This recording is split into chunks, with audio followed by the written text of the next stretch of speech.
tenemos. En México es igual, ya vieron algunas cifras.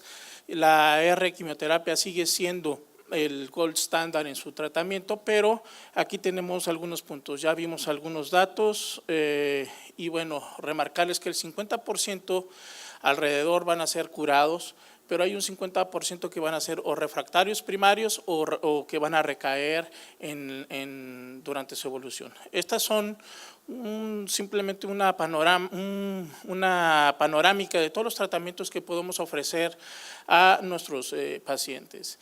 Terapias citotóxicas, inmunoterapias, moléculas pequeñas, terapias epigenéticas con diferentes resultados en cada una de ellas. ¿Por qué requerimos biomarcadores en nuestros pacientes? En primera, porque podemos obtener pruebas pronósticas, en el cual podemos determinar grupos de bajo o de alto riesgo, podemos tener pruebas predictivas en la cual podemos seleccionar drogas y empezar a tener lo que se llama medicina personalizada, y pruebas farmacodinámicas en la cual podemos seleccionar la dosis correcta y la dosis terapéutica sin causar tanta toxicidad en nuestro paciente.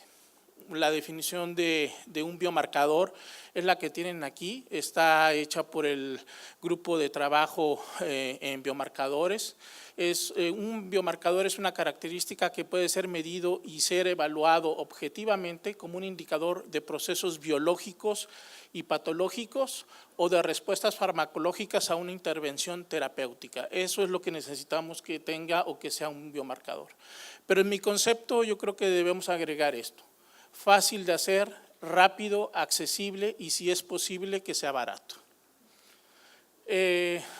Una primera pregunta que nos podemos hacer es: ¿existen biomarcadores que puedan predecir supervivencia en los linfomas difusos de células grandes?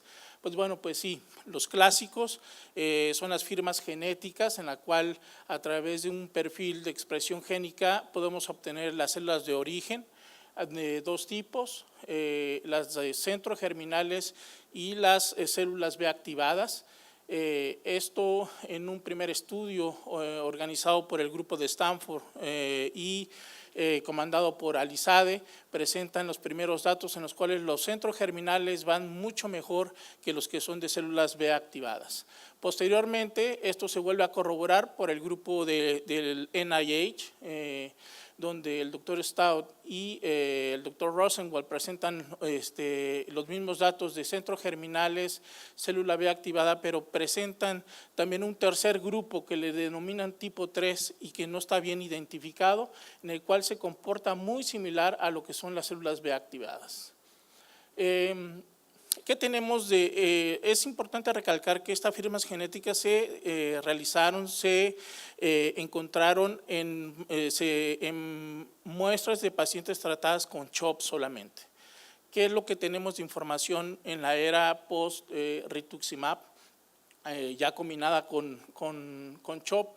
Bueno, pues tenemos que las células centrogerminales y células B activadas se comportan similares, pero que el microambiente tumoral juega un papel importante. Y lo que hizo el grupo otra vez del NIH, del grupo del doctor Stout, es evaluar el microambiente y por selección de células CD19 negativas y positivas. Obviamente las positivas van a ser tumorales, las negativas no van a ser tumorales, sino van a ser las células que rodean a las células neoplásicas. Hicieron un análisis de firma genética y encontraron dos tipos: las estromales tipo 1 y estromales tipo 2. Las estromales tipo 1 son muy similares a las centrogerminales, en el cual hay un incremento o la sobrevida, supervivencia de los pacientes es buena, y los estromales tipo 2, donde la supervivencia se encuentra reducida.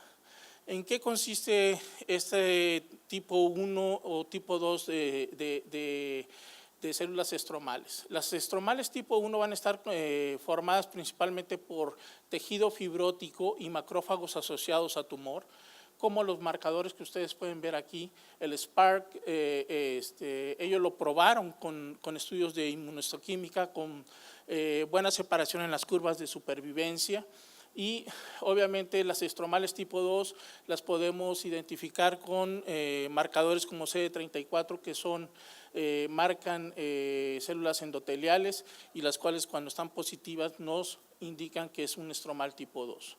Y bueno, con esto ellos crearon un perfil genético donde hay 4 grupos y dependiendo del cuartil, el cuartil 1 es el de mejor pronóstico, el de cuartil 4 es el de peor pronóstico, se pudieron obtener pues grupos evaluados con estas firmas genéticas. Pero actualmente, el año pasado, en New England fue publicado por Schmidt y por un grupo grande de investigadores en forma internacional, por el grupo del proyecto de estudio del linfoma molecular, un estudio muy interesante y es un estudio que explica el por qué todos los estudios fase 3, combinando bortezomib, combinando ibrutinib, combinando lenalidomida junto con el CHOP, no dieron los resultados que se esperaban.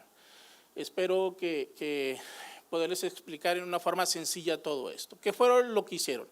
Tomaron 574 muestras de linfoma difuso, muestras de tejido fresco, hicieron las siguientes pruebas. Hicieron una secuenciación completa del exoma, una secuenciación del transcriptoma, hicieron un análisis del número de copias de DNA de esos tejidos para poder buscar qué genes, qué translocaciones o qué alteraciones cromosómicas estaban asociadas.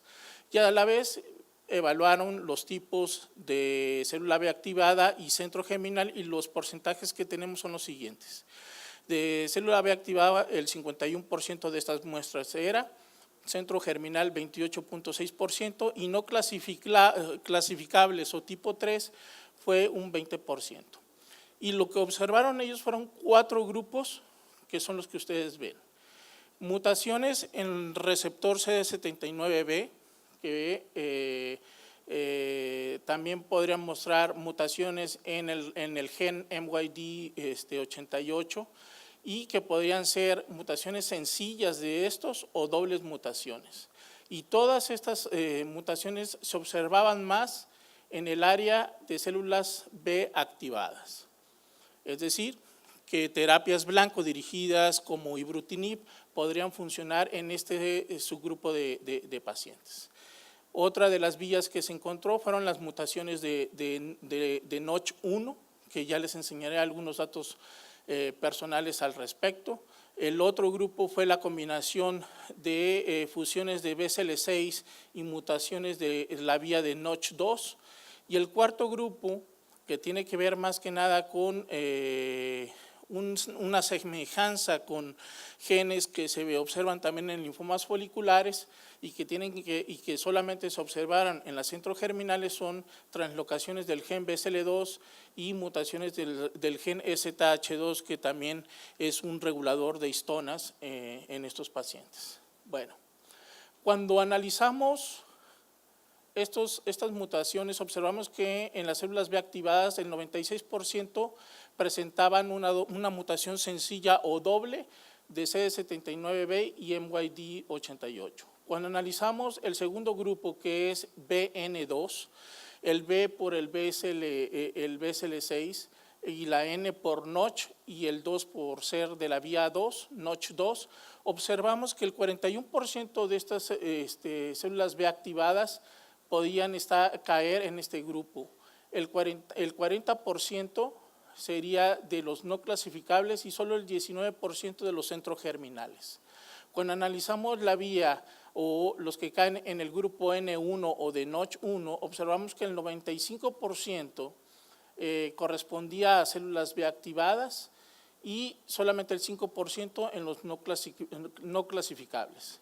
Y en el último grupo, que es el EZB, EZ por STH2 y el B por el BCL2, observamos que el 83% caía en el grupo de los centrogerminales.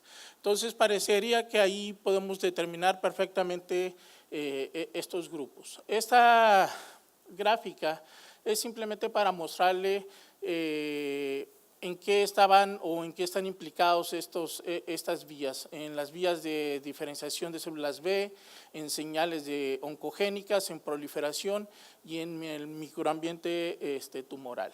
Pero esto es lo más interesante. Cuando analizan cómo se comporta en todo el grupo de 570 linfomas, solamente los que caen aquí en el grupo MSD, que son de este color, es solamente un 23%.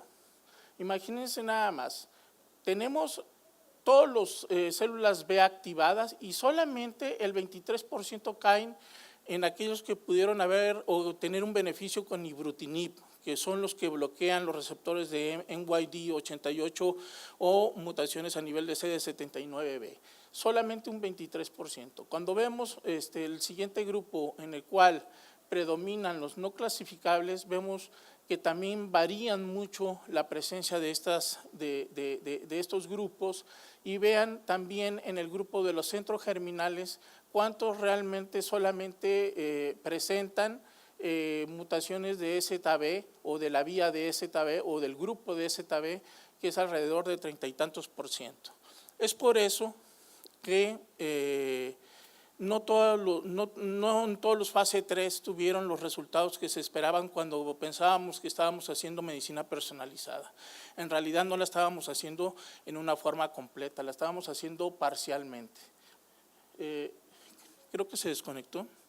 Bueno, la siguiente gráfica simplemente es analizaron en un grupo independiente publicado en el 2015 por Scott y volvieron a observar lo mismo.